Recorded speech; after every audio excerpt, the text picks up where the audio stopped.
Kami ditipu, Mak. Janji kerja di Thailand, terus kami dikirim ke Myanmar. Dari situlah diancam lah kalau nggak capai target, dia udah dicabut setiap hari dan mau dijual kami. Mereka perusahaan minta tebusan 35 juta tuh per orang. Minta tebusan 55, kalau ke saya 40. Masih tebusan juga, 160 juta.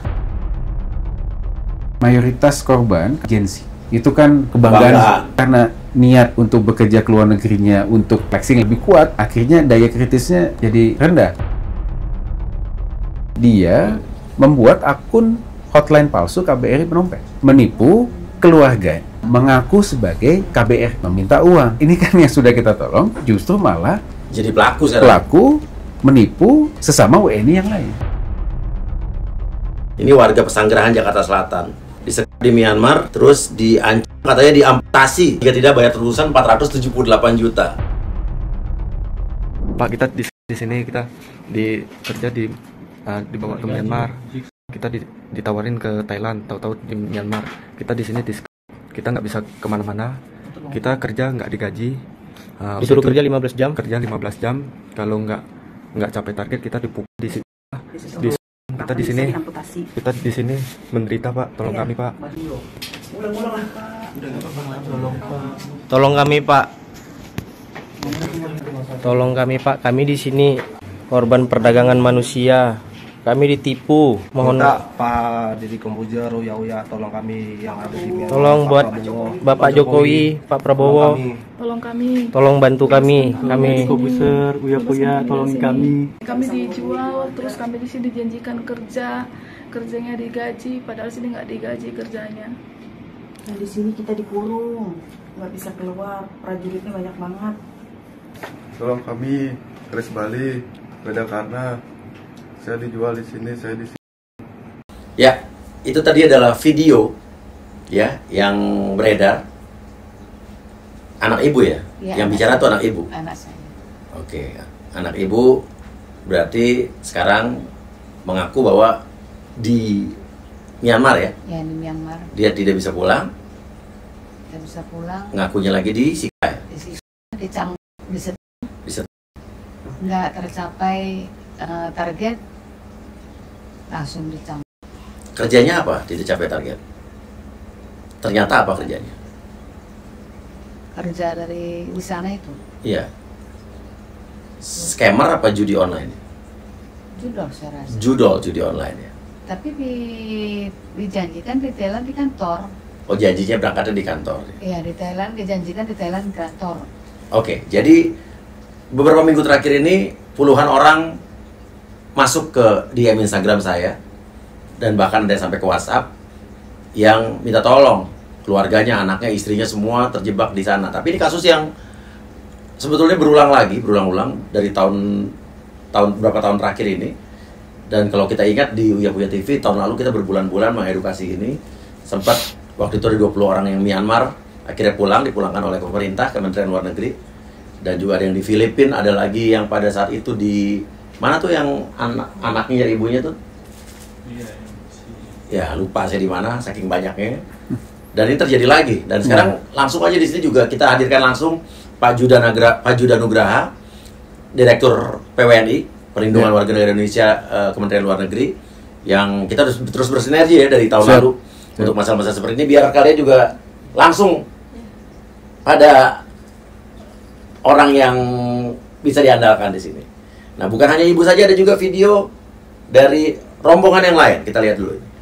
Presiden Joko Widodo yang saat ini menjabat, dan untuk Presiden terpilih Pak Prabowo Subianto, serta Pangeran Grey, Uya, Deddy Corbuzier, serta Najwa Shihab. Kami memohon pertolongan dan meminta bantuannya. Kami di sini dan makan juga kita sehari sekali, itu pun bekas dari makanan mereka yang dikasih ke kita. Kami tidak tahu juga rekan kami yang berada di sepan yang berbeda dari tempat ini. Kami mohon agar segera mengevakuasi kami. Kami mohon dengan sangat, karena kami tidak tahu seperti apa ke depannya nasib kita di sini. Kehidupan kami di penjara, maaf. Kami di penjara di kamar sendiri ya, orang Vietnam ya, sebagai logistik. Memang Asep kami kurus, makan di orang kamar, ya orang kamar kami. Terus ya kami difitnah, sengsara kami makan di barunya kami makan sehari sekali semacamnya. Kok sengsara benar hidupnya. Oke, ini berarti rombongan kloternya. Ini siapanya, Mbak? Suami saya sama adik saya di sana. Suami dan adik. Iya. Sama rombongannya? Iya. Siapanya, Mas? Abang saya. Abang. Iya. Istri saya. Istrinya. Oke, jadi ini kloter yang berbeda. Ini yang dari Medan. Medan. Ya. Kalau ini bekerja di sana ternyata sebagai judi online. Kalau di sana? Scammer. Scammer seperti kita ketahui, kita bahas adalah di sana mereka kerjanya disuruh menipu lewat online. Kalau tidak sampai target juga kurang lebih sama ya. Iya. Oke. Nah, ini kasusnya bertambah. Nanti kita akan bahas ya Pak Jaya. Mungkin kita dengarkan dari mereka dulu. Ibu, berarti ini anak ibu ya? Iya, anak saya kandung. Anak kandung. Namanya adalah Vino Berta Dumaria, Bertampu Bulun. Oke. Dan di situ juga ada juga yang ngadu ke kita namanya Febriansyah ya? Iya, Jessica sama Jessica. Sama Jessica ya. Cuman orang tuanya nggak bisa datang ke sini ya. Nah, itu apa saya keponakan. Keponakan ya. Setahu ibu, dulu berangkat ke luar negeri itu ditawarin ini kerja sebagai apa? Nah, kerja di kantor. Pengakuan anak ini. Iya. Iya. Di Thailand. Bilangnya di Thailand. Di Iya. kantor sebagai apa dia nggak nanya kerja di sana sebagai apa? Saya yang nggak bertanya, Pak Anggal. Oh. Ya. Karena pada saat kami pun berhubungan dengan dia baru 5 hari ini. Iya. Mau bertanya pun sulit. Tapi kalau misalnya di kontak lagi Bu, boleh ditanya nggak? Nggak bisa dikontak lagi? Enggak, hanya chat. Chat pun dia yang dari dia saja bisa kita jawab. Kita bertanya sama dia yang nggak bisa. Karena banyak pertanyaan. Nah itu pula. Berangkat pada saat itu bulan apa Bu? Anak Ibu? Bulan 8 tanggal 5. Jadi baru ya? Ini baru sebulan yang lalu ya? Sebulan. 5 Agustus. Iya. Oke. 5 Agustus. Berangkat masih sempat kontak-kontakan? Berangkat dari Jakarta, dari Medan ke Jakarta. Jakarta ke Kuala Lumpur. Sampai Kuala Lumpur diminta paspor dengan HP dengan alasan biar jangan nanti karena barangkali visa itu diurus di sana jangan ada yang bertanya gitu barangkali. Jadi di situ udah putus kontak. Tanggal 5 itu juga putus kontak. Oke. Sampai tanggal 26 kemarin baru kita bisa berhubungan kembali. Yang hubungin anak Ibu? Iya. Apa itu pun melalui Instagram, Mak, ini saya Mama Sianu. Nah, ini nomor saya. Jadi saya nggak bisa menghubungi Mama, kirim nomor Mama katanya. Saya kirim nomor saya baru bisa kontak kembali. Kalau nggak melalui Messenger, dia cari saya. Apa pengakuan anak Ibu? Kami ditipu, Mak, di sini. Janji kerja di Thailand di kantor, kami dikirim ke Myanmar langsung. Sampai di Myanmar, sampai di Thailand, di Bangkok, di Thailand lah. Jumpa dengan imigrasi menjemput mereka sampai ke Myanmar. Orang imigrasi yang menjemput. Nah, dari situlah mereka itu diancam lah, saya rasa kalau nggak capai target akan tidak bisa, nggak dikasih makan, disiksa. Ancaman apa sudah terjadi penyiksaan? Udah terjadi penyiksaan. Langsung penyiksaan. Anak Ibu disiksa apa teman-temannya disiksa? Dia disiksa. Ini setiap hari udah dicabut. Kata anak Ibu ya? Iya. Tadilah kami chat. Terakhir kontak apa? Tadi apa katanya? Kalau bisa Mak, cepatlah karena sudah dia viral. Oh, setelah ada video yang tadi ya? Iya, dia udah dicabut setiap hari. Setiap hari udah dicabut. Rasanya nggak tahan lagi, Mak. Dan mau dijual kami dalam minggu ini. Oke. Video tadi itu siapa yang mengirim? Tito saya rasa ya. Yang memviralkan pertama kali siapa? Yang memviralkan ya mereka ini juga. Oke, yang sampai minta tolong tadi itu ya? Iya. Oke. Anak ibu cerita dulu, atau ibu tahu nggak yang nawarin berangkat ke sana siapa? Itu si Cici itu.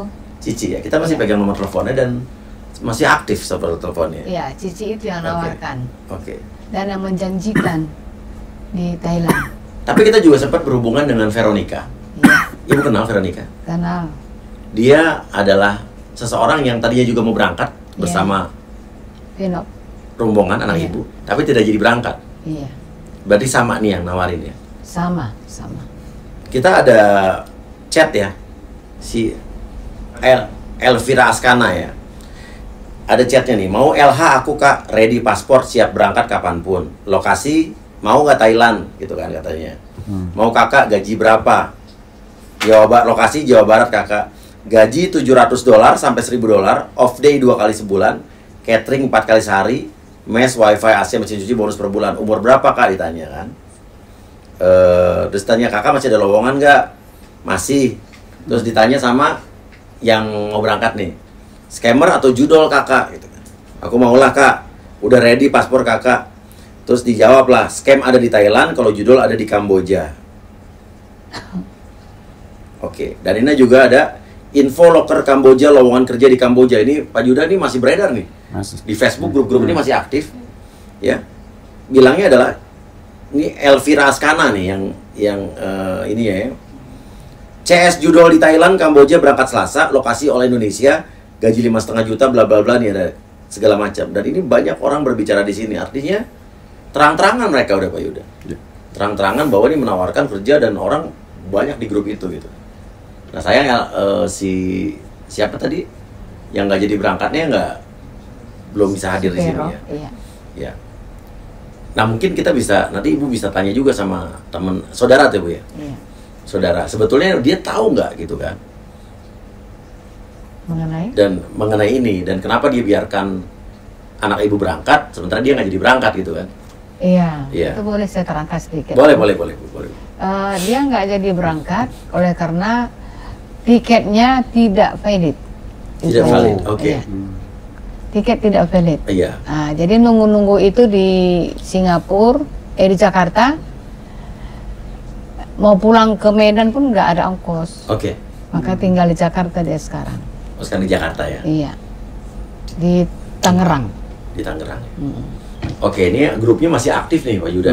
Yeah. Info loker lowongan kerja di Kamboja.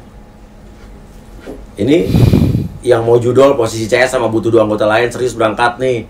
Udah diberikan tiket, dibutuhkan customer service khusus wanita. Terus di Phnom Penh sama Kamboja gaji $2.000. Ada lagi dibutuhkan 5 orang untuk kloter Rabu besok khusus Jabodetabek, paspor dibuatkan. Cari loker judol Malaysia, pengalaman 2 tahun ex admin slot Malaysia. Artinya ini mungkin nanti kita bisa ini biar didalami juga. Iya. Artinya ini darurat seperti ini darurat ya. Darurat apa namanya? Iya, ini kan jadi darurat TPPO. Iya. Darurat judi online. Nanti kita bahas. Tadi kita bahas itu ya? ada perbedaan. Ada, nanti naik. Sekarang kita pindah ke sini nih. Oke, artinya kalau ini berangkat 5 Agustus. Iya. Oke. Dan kerjanya di judi online ya? Iya. Di kasino apa judi online berarti ya? Ya, di Myanmar mungkin. Myanmar, Thailand kantor itu janjinya. Oke, ini Myanmar ya? Dulu dijanjikannya berangkat kemana? Ke Thailand. Untuk kerja? Customer service. Customer service. Kalau istri Mas juga sama? Sama. Customer service? Iya. Nah, kapan berangkatnya? Kalau suami saya sama saya Juni. Juni? 12 Juni. Sama semuanya? Saya Enggak. 5 Agustus. 5 Agustus. Oh, jadi ini sama. kurang lebih sama ya? Juni. Sama. 5 ini Juni, Agustus. Kalau ini Mei. lebih dulu, lebih awal. Iya. Oke. Nah, terakhir berhubungan kapan? Terakhir sama yang di sana. Iya. Tadi pagi sih. Apa katanya?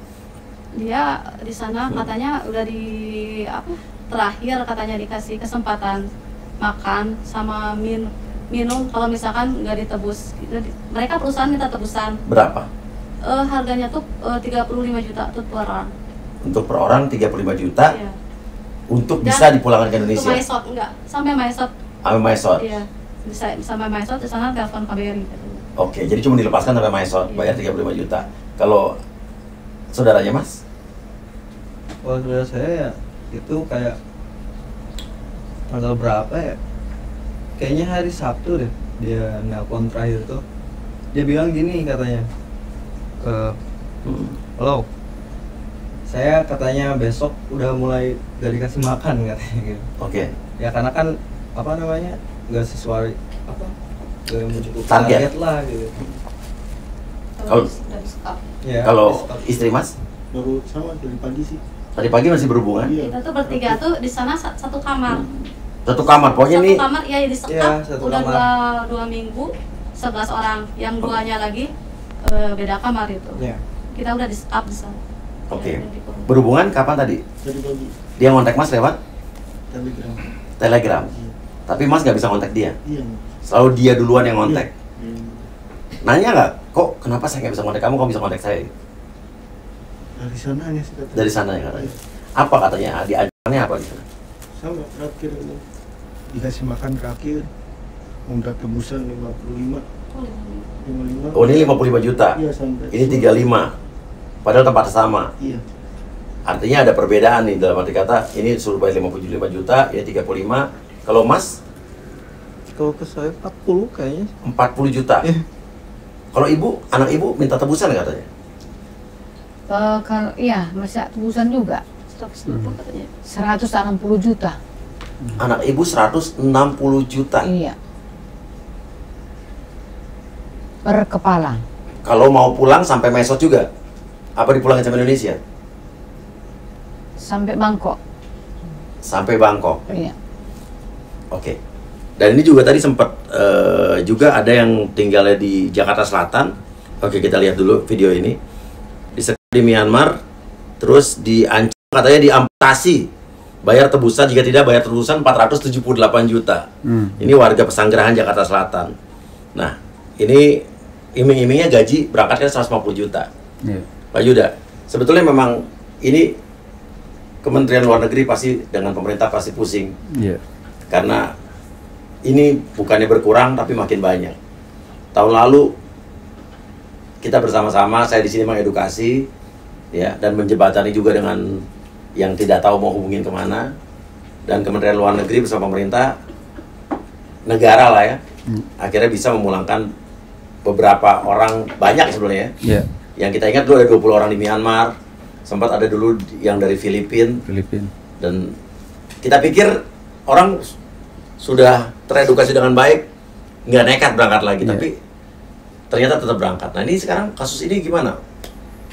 Termasuk TPPO kah atau apa yang akan dilakukan sama pemerintah? Karena aduan-aduan kalian ini sebetulnya juga bukan berarti pemerintah diam, karena Kementerian Luar Negeri sudah bergerak. Ya. Ini makasih Mas Uya Kuya dan juga para keluarga di sini. Ini kesempatan yang baik sebetulnya. Yang pertama ingin kami pastikan adalah negara harus hadir untuk semua kasus yang dihadapi oleh warga negara kita yang ada di luar, termasuk yang ada di Myanmar. Nah, yang kedua yang juga ingin perlu kami sampaikan adalah bagaimana langkah-langkah pencegahannya. Nah, untuk yang pertama dulu, jadi bagaimana negara hadir. Jadi kan kita sudah pahami tadi Ibu ya, yang Vino, kemudian Febriansa, Jessica dan sebagainya itu masuk ke dalam 2 video yang viral. Segera setelah kami memonitor ada video tersebut, kita lakukan cross check dan ternyata memang mereka diidentifikasi berada di wilayah Palu, bagian dari Myawaddy yang ada di Myanmar. Yang ini adalah lokasi konflik bersenjata, dikuasai oleh kelompok etnis bersenjata yang ada di Myanmar. Pemberontak berarti. Pemberontak. Meskipun begitu, kita tetap follow up. KBRI Yangon sudah memfollow up, berkoordinasi dengan otoritas yang ada di Naypyidaw. Kita juga sudah kirimkan nota diplomatik meminta kepada otoritas tempat untuk melakukan langkah-langkah penyelamatan kepada warga negara kita. Hanya memang kesulitan yang dihadapi oleh otoritas Myanmar bahwa kawasan tersebut sekali lagi konflik bersenjata dan dikuasai oleh pihak pemberontak. Jadi memang ini proses yang rumit ya, untuk mengeluarkan mereka. Tapi untuk bisa menenangkan para keluarga bahwa dapat kami sampaikan pada tahun ini kami mendapatkan 107 pengaduan khusus yang ada di Myanmar. Ya, 44 diantaranya alhamdulillah sudah pulang. Jadi masih ada 63 lagi. 63 itu ada di Miyawadi. Ya, dari 63 tersebut kami identifikasi 38 ada di wilayah Palu. Dan untuk yang ada dalam video 20 diantaranya dari 38 itu ada di kasino Kiauket yang ada di wilayah Palu. Seperti itu peta yang sedang kita lakukan. Jadi komunikasi kita lakukan dengan otoritas tempat, komunikasi informal juga kita lakukan dengan stakeholder yang ada di kawasan, seperti itu. Termasuk kita juga bicara kerjasama dengan negara-negara sekitar. Jadi ini memang bukan kasus unik Indonesia, dapat kami sampaikan. Ada 59 negara lain yang juga punya kasus yang sama, di mana warganya itu punya masalah di wilayah Myanmar ataupun wilayah Kamboja. Nah, total tadi Bro Yo juga sampaikan, ini bukan kasus yang pertama. Jadi sejak tahun 2020 sebetulnya sudah kita tangani. Jadi dari tahun 2020 hingga tahun 2024 ini total ada 3.703 kasus yang sudah kita tangani. Dan kasus ini terus bertambah. Terus bertambah. Ini yang menjadi concern sebetulnya. Bagaimana kemudian kita bisa melakukan langkah-langkah pencegahan secara efektif di dalam negeri, termasuk, makasih sekali nih dengan forum ini, Mas Uyakuya juga bisa sampaikan kepada publik langkah-langkah pencegahan dan penyadaran masyarakat. Berhati-hatilah terhadap tawaran bekerja ke luar negeri. Nah, untuk kasusnya itu sendiri, dari 3.703 itu tersebar di 8 negara. Paling banyak ada di Kamboja, kemudian Filipina, Myanmar, Laos, Vietnam, Thailand, Malaysia, kemudian Uni Emirat Arab. Total ada 3.703. Ada 2 jenis kasus-kasus yang kita lakukan. Selain kasus online scam, kalau scamming itu adalah menipu.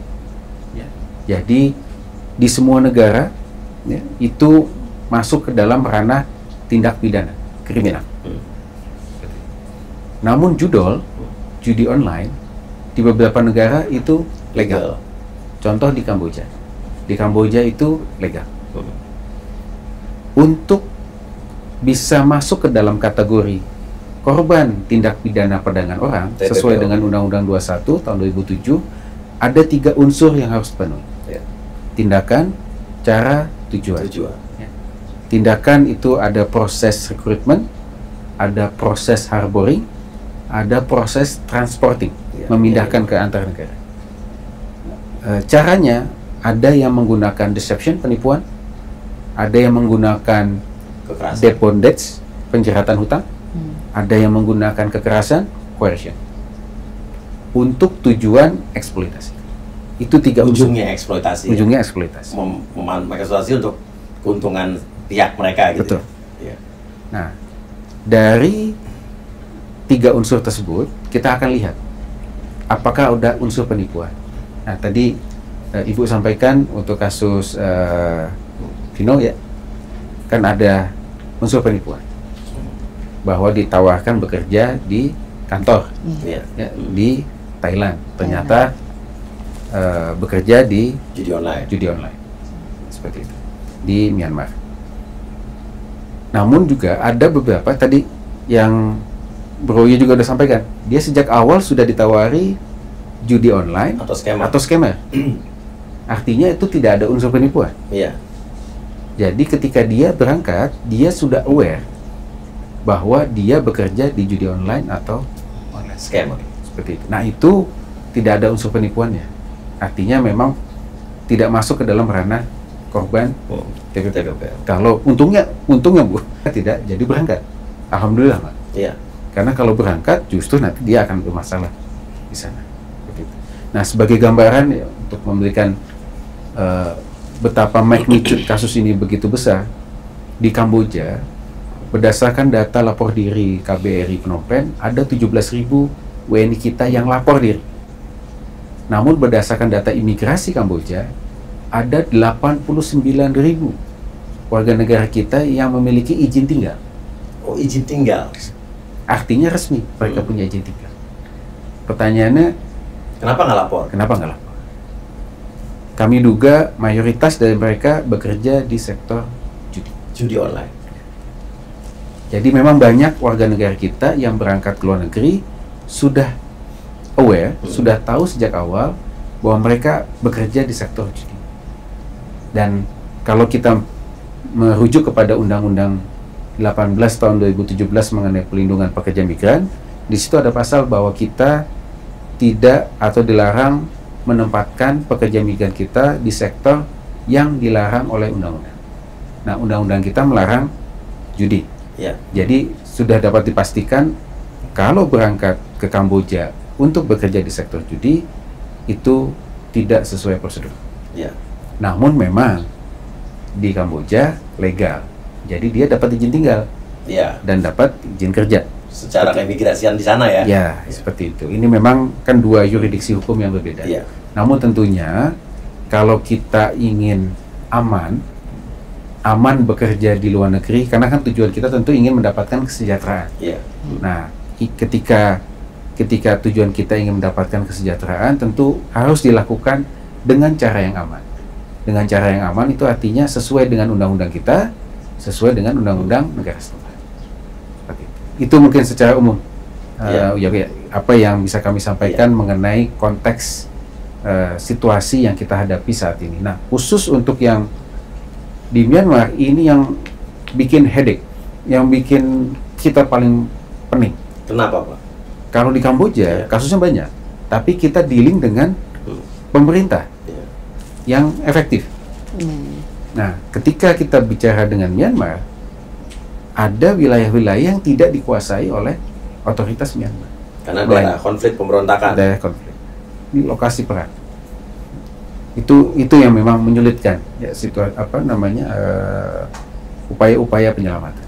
Namun ada hasil. Ya, jadi dari berbagai macam upaya yang sudah kita lakukan, ada beberapa upaya yang memang tidak dapat kami sampaikan terbuka di sini, namun kita lakukan tadi alhamdulillah 44 sebagian sudah bisa keluar. Jadi kita doakan mudah-mudahan saudara-saudara kita yang ada di video tersebut bisa segera kita keluarkan.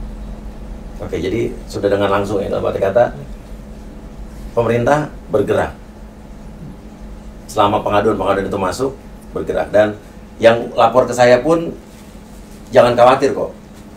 Saya selalu infokan, teruskan ke Pak Judan Nugraha, dalam arti kata kita percayakan sama pemerintah, karena ini masalahnya government to government lebih gampang mungkin kayak tadi Kamboja. Tapi kan seperti yang Pak Yuda cerita, daerah Myanmar kan daerah konflik, susah juga pasti. Ya ibaratnya kalau ada suatu negara lagi perang, pemberontakan, masuk ke situ kan kita berurusan dengan banyak pihak.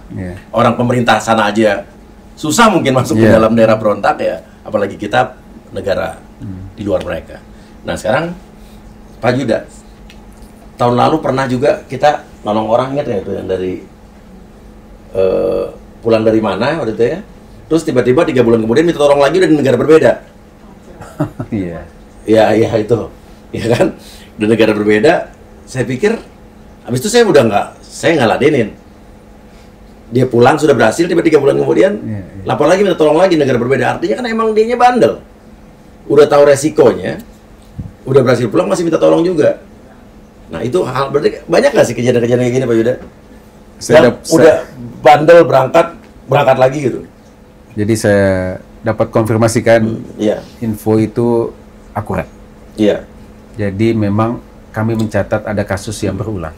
Bahkan dalam rapat dengan pendapat Ibu Menteri Luar Negeri yang baru dilakukan minggu lalu, anggota DPR di Komisi 1 juga menanyakan hal tersebut. Dan kita sampaikan bahwa memang kami mencatat ada kasus yang berulang. Ini sebagai contoh saja, pada bulan Agustus tahun 2022, pada saat itu kami menerima banyak sekali pengaduan mengenai warga negara kita yang menjadi korban online scam di Sihanoukville, Kamboja. Pada saat itu Ibu Menlu langsung, Bu Retno yang langsung datang ke Kamboja, ke Phnom Penh, bertemu dengan Menteri Dalam Negeri Kamboja, bertemu dengan Kepala Kepolisian Kamboja, minta agar otoritas Kamboja dapat bergerak menyelamatkan warga kita. Pada saat itu segera bergerak, ada ratusan yang bisa kita selamatkan, sekitar 200-an. Kita 200-an. Nah, pada saat itu, pada saat kita mau pulangkan, bahkan kita charter satu flight khusus untuk memulangkan mereka atas biaya negara. Tapi pada saat itu pemerintah Kamboja menerapkan kebijakan penalti untuk imigrasi karena semuanya itu overstay. Karena mereka masuk menggunakan visa turis bebas visa sesama negara ASEAN. Jadi mereka overstay dikenakan denda imigrasi. Kita berdiplomasi lagi. Ibu Menlu yang langsung berdiplomasi menyampaikan bahwa, look, ini itu korban TPPO. Ada prinsip non-punishable principle. Korban TPPO tidak dapat dikriminalkan karena pelanggaran hukum yang dia lakukan. Akhirnya disepakati pemerintah Kamboja, oke, kita bebaskan denda imigrasi. Pada saat itu kita pulangkan semua. Sampai di Indonesia, alhamdulillah, kami tenang. Nah, cuman beberapa bulan yang lalu, duta besar kita yang ada di Phnom Penh mendapatkan komplain dari imigrasi Kamboja. Karena kan pada saat dipulangkan, mereka mencatat imigrasi siapa yang dipulangkan, diambil sidik jarinya. Mereka menyampaikan yang sudah kita pulangkan ratusan itu tercatat masuk lagi ke Kamboja. Jadi terkonfirmasi, bukan hanya terkonfirmasi oleh kita, oleh data pelintasan kita, namun juga terkonfirmasi oleh otoritas keimigrasian yang ada di negara. Dan itu bukan hanya terjadi di Kamboja. Di Vientiane pada tahun 2022 kalau tidak salah. Pada saat itu menangani 15 kasus online scam. Dari 15 tersebut 11 diantaranya tercatat melintas keluar dan bekerja di jenis perusahaan yang sama. Yang sama. Nah, kalau yang seperti ini ya sudah dapat dipastikan dia kan sudah paham ya. Mungkin kita pun harus fair ya melihat. Pertanyaannya, kenapa kok banyak yang berulang? Kami menduga memang karena memang tidak ada pilihan ekonomi di dalam negeri. Nah, itu PR ya. Ya, PR besar memang buat kita. Namun bekerja ke luar negeri dengan cara seperti itu bukan menyelesaikan masalah. Itu justru menciptakan masalah baru. Jadi tujuan ingin mendapatkan penghasilan justru akhirnya malah buntung yang didapat. Dan keluarganya akhirnya pusing kan. Masih cari uang, masih. Nah, dan kami kan tadi mencatat ya ada beberapa yang meminta tebusan dan sebagainya. Nah, itu gimana tuh? Menurut pengalaman yang ada selama ini?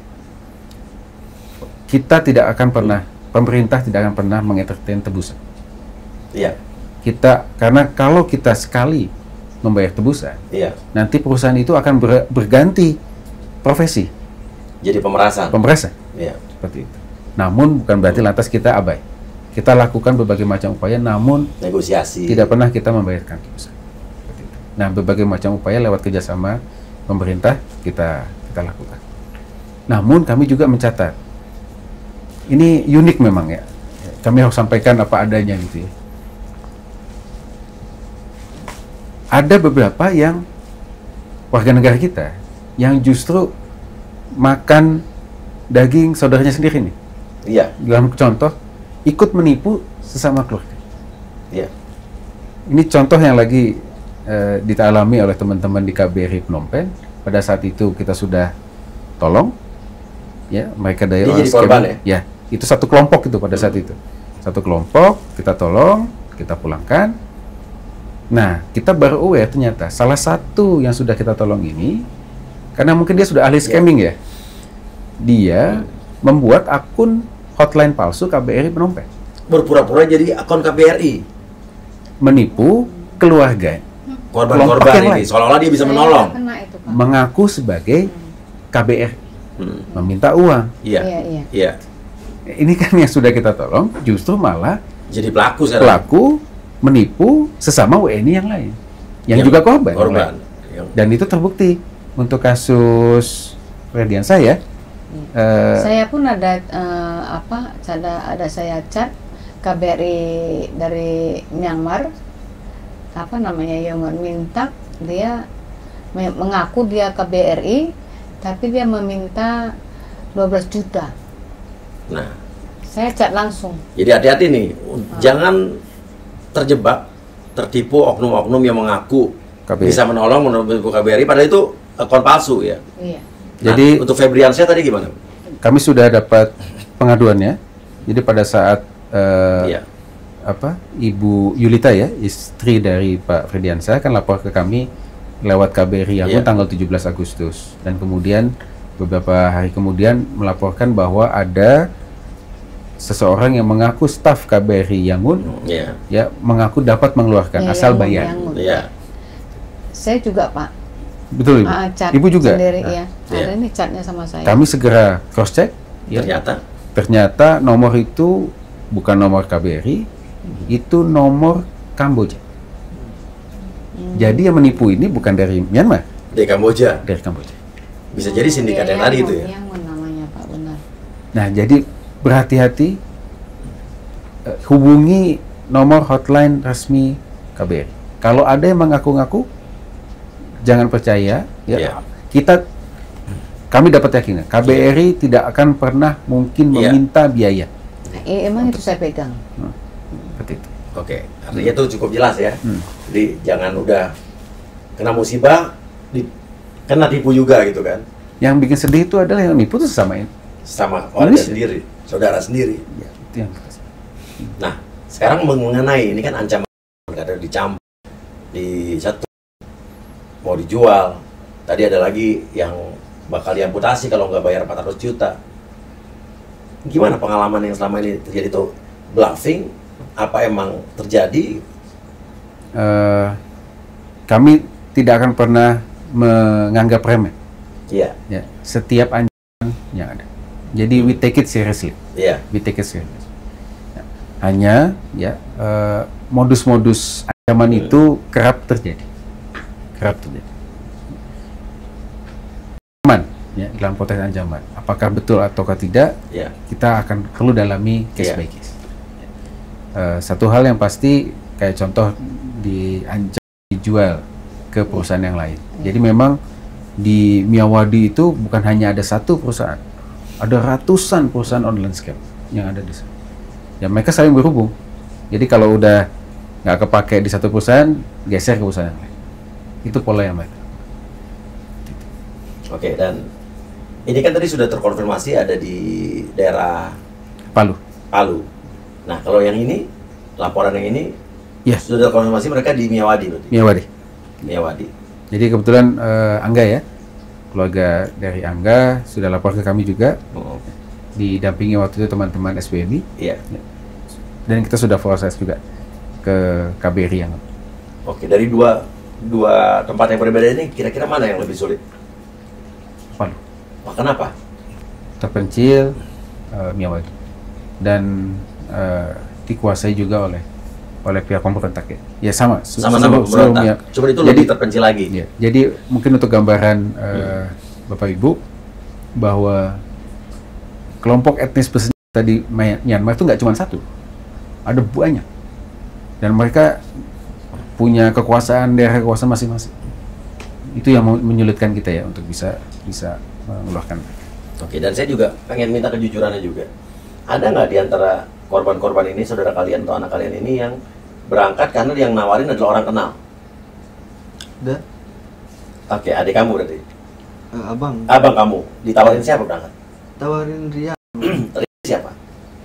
Dia tuh teman teman pas waktu kerja di satu restoran gitu. Ria berangkat juga apa? Ya udah di sana. Dia udah di sana? Iya.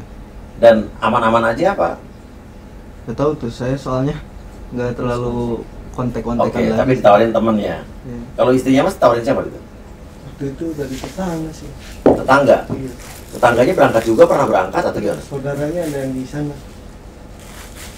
Saudaranya ada yang di sana? Iya. Nah kalau suami Mbak ya, sama adik ya? Sama sepupu sendiri. Yang nawarin siapa? Sepupu. Sepupu sendiri. Sepupunya di mana sana? Sekarang di sana kerja. Kerja. Dan dia? Dia berangkat duluan 3 bulan. 3 bulan di sana kerja, lalu ngajak saya sama adik saya sama suami. Oke, sebentar sepupu di sana? Udah duluan dia. Bisa dikontak ya? Enggak sih, karena HP-nya waktu kerja ditahan. Nggak pegang HP. Sepupu kamu yang berangkat ke sana juga sebelumnya udah pernah berangkat apa? Belum pernah berangkat. Nah ini berarti kan ada berantai ya. Kita percaya dari teman, dari saudara gitu kan. Gimana nih? Jadi kami lihat ada pergeseran modus saat ini. Kalau dulu mostly menggunakan sosial media, ya iklan-iklan itu ya. Dan kami sudah juga koordinasi dengan Kementerian Informasi, Kominfo. Sudah banyak yang di take down. Tapi ya di sosial media ya di take down 100 muncul lagi. Seperti itu. Nah sekarang ada modus menggunakan lingkaran terdekat. Jadi yang sudah ada di sana diminta untuk menghubungi baik teman maupun kerabatnya untuk berangkat. Nah itu kan tentu lebih meyakinkan. Ya. Karena yang nawarin saudara sendiri. Ya. Contoh Angga, ini kan yang nawarkan sepupunya. Seperti itu. Ada yang kami tangani kasus di Filipina yang nawarin temannya, teman dekatnya. Ya kan nggak pernah berpikir teman dekatnya akan menjerumuskan kan. Ya, ikut saja sampai di sana ternyata. Dan intinya sekarang yang kita lakukan adalah kita harus pasti berdoa, ya. Tapi kalian harus punya keyakinan bahwa pemerintah tidak diam. Kementerian Luar Negeri sudah berkoordinasi, tapi beri waktu. Karena seperti yang diceritakan kan tidak semudah kayak kita menjemput orang di Bandung, ya kan? Ini pertama udah ada kedaulatan negara yang berbeda, apalagi di Myanmar bukan hanya hubungan antara Indonesia dengan Myanmar saja, tapi ternyata di sana kan juga tempatnya di daerah pemberontakan, daerah konflik. Intinya kita percayakan sama pemerintah ya. Itu harus yakin. Tapi bukan hanya itu saja, jangan berhenti sampai sini, karena kita ternyata yang kita pikir tahun lalu edukasi kita udah cukup, ternyata belum cukup sama sekali, malah makin banyak. Artinya nggak tahu kita bagaimana memikirkan bersama-sama, pemerintah bersama masyarakat seperti saya, influencer, untuk mengedukasi lagi, lebih dalam lagi, dan juga mungkin tugas-tugas kalian juga. Nanti kalau sudah bisa pulang, korban-korban pada pulang, ajak mereka untuk bersaksi, untuk bercerita, agar ini jadi pesan berantai yang sifatnya mengedukasi dan positif. Nanti kita bicarakan bareng-bareng ya. Ya, sekali lagi makasih buat Uyakuya yang selama ini banyak memberikan edukasi publik seperti itu, dan betul. Jadi para survivor ini yang juga kita harapkan dan keluarganya bisa menceritakan kepada publik, jangan nekat. Kuncinya sih itu. Karena ada beberapa hal yang sebetulnya sudah paham. Namun nekat karena tadi tekanan ekonomi, ingin mencari pekerjaan seperti itu. Nah itu yang perlu kita luruskan ya, bahwa niatan itu harus niatan baik ya, pasti baik untuk mencari penghasilan. Namun lakukanlah dengan cara yang benar. Karena kalau tidak melakukan cara yang benar, bukan untung yang didapat, justru buntung. Itu yang pertama. Yang kedua, mayoritas korban kami catat itu Gen Z. Usia 18-35 tahun. Semuanya kan masih muda-muda. Nah, ini tipikal Gen Z ini suka sosmed. Jadi suka flexing. Nah, tentu kalau bisa bekerja ke luar negeri, itu kan kebanggaan. Bangga. Jadi keinginan itu bagus ya, namun kemudian tidak kritis. Contoh tadi kan ada yang menawarkan sampai $1.000 ya, $1.200, which is dalam rupiah mungkin sekitar 18 juta, 20 juta seperti itu. Tapi tawaran pekerjaan itu kan tidak meminta kualifikasi khusus. Bahkan ada yang tidak mensyaratkan bisa bahasa Inggris. Harusnya kan bertanya, loh ini saya kerja di luar negeri, tapi tidak diminta bahasa khusus. Gitu kan? Harusnya question mark. Ini tawarannya kredibel ataukah tidak? Nah, tapi karena niat untuk bekerja ke luar negerinya untuk bisa flexing lah gitu ya, lebih kuat, akhirnya daya kritisnya jadi rendah, nekat bahkan. Nah ini yang mungkin perlu kita sampaikan kepada publik, jangan mengambil resiko. Silahkan bekerja ke luar negeri, namun pastikan lewat jalan yang benar.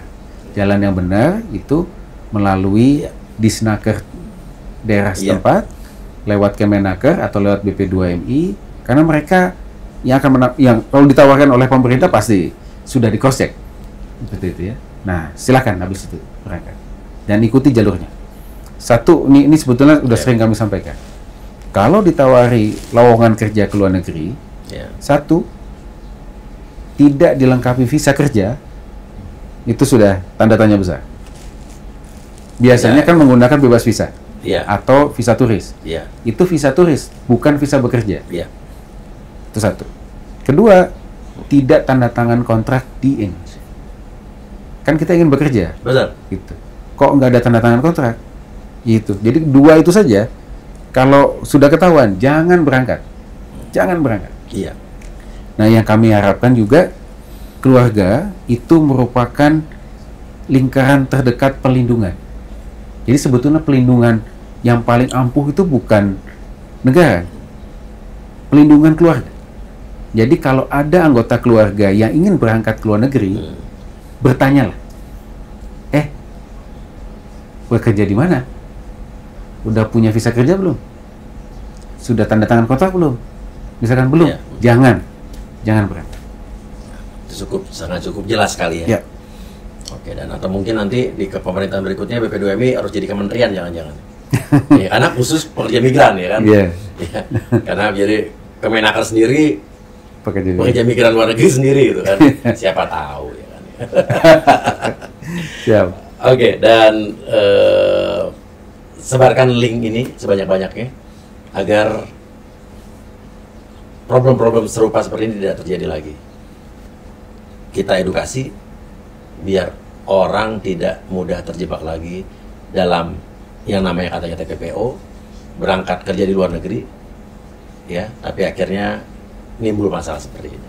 Saya merasa jadi gembira berbahagia di mana kedatangan kami Om Uya sama Pak KPNI melayani kami ke warga Indonesia yang menerima kami di tempat ini. Kami mengucapkan terima kasih, kiranya Tuhan yang membalas budi baik dari Om Uya dan kami pun mengharap semoga cepat kembali juga anak kami dan saudara kami. Amin. Ya, Tuhan kasih jalan dari kita. Di weekend. Ya, sama-sama Bu, berdoa aja Bu ya. Terima kasih Pak Judah Nugraha. Terima kasih. Semoga ini bisa mencerahkan ya dan ada harapan ya. Bismillah. Saya Uya Kuya pamit. Wassalamualaikum warahmatullahi wabarakatuh. Waalaikumsalam.